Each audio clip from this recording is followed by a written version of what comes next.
Okay, so I am sitting in the woods today to do our devotional video, and I am literally sitting in the woods because it is the only quiet place I can find in Collierville.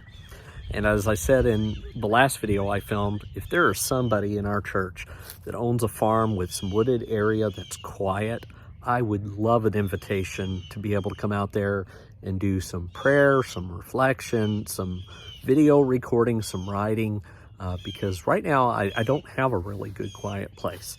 The annex building is really heavily used, so if I'm there, chances are other people are there, or they can find me.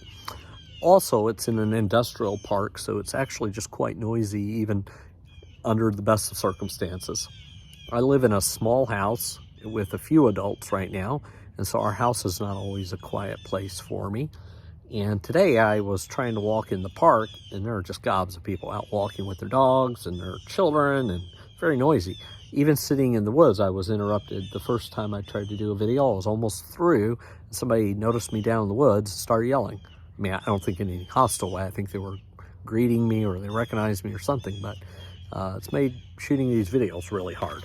So today we are going to be looking at Galatians 2, 6 through 10. This is actually going to be a pretty short video because it has one really concise idea, and it's a short passage out of Galatians. And so the title is Unity, Not Subordination. In some sense, every apostle had equal standing, and we believe that there were about 500 apostles. The Eastern Orthodox say that it was about 70, which I find 72. They get that from the Gospel of Luke. I get my number from the Apostle Paul in 1 Corinthians. But we know anyway, there was more than 12. There were a bunch. And theoretically, they all had equal standing. But there were a few that were revered more than others.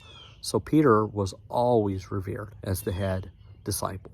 He was always revered as the pillar of unity for the church. Then you have the beloved Apostle John, who lived a long life and was very close to Jesus in his earthly life. And then you have James, the half-brother of Jesus, and just by the nature of who he was highly revered. And so Paul wants to emphasize that in his ministry, he is in full unity with the church in Jerusalem and in full unity with its leaders.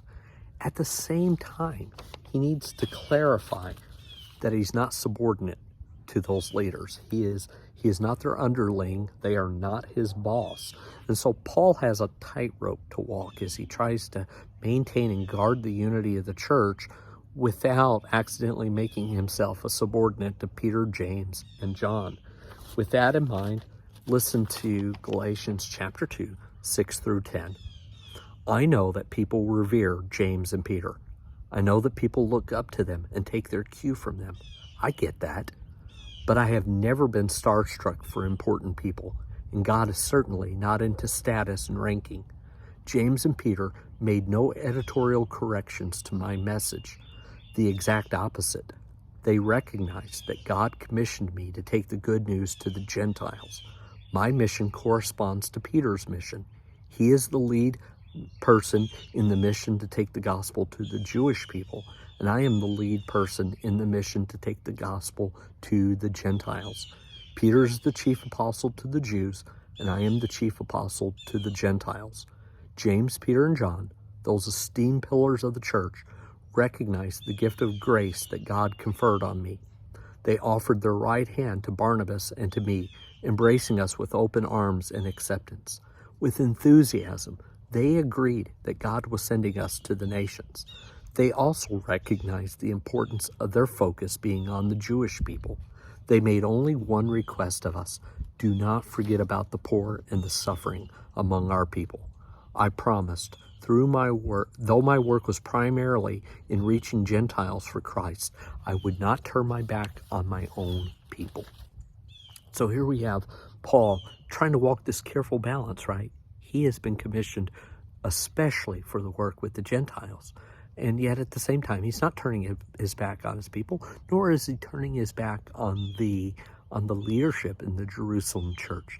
And yet he is marking out his territory and his work as his own, really as Christ owned.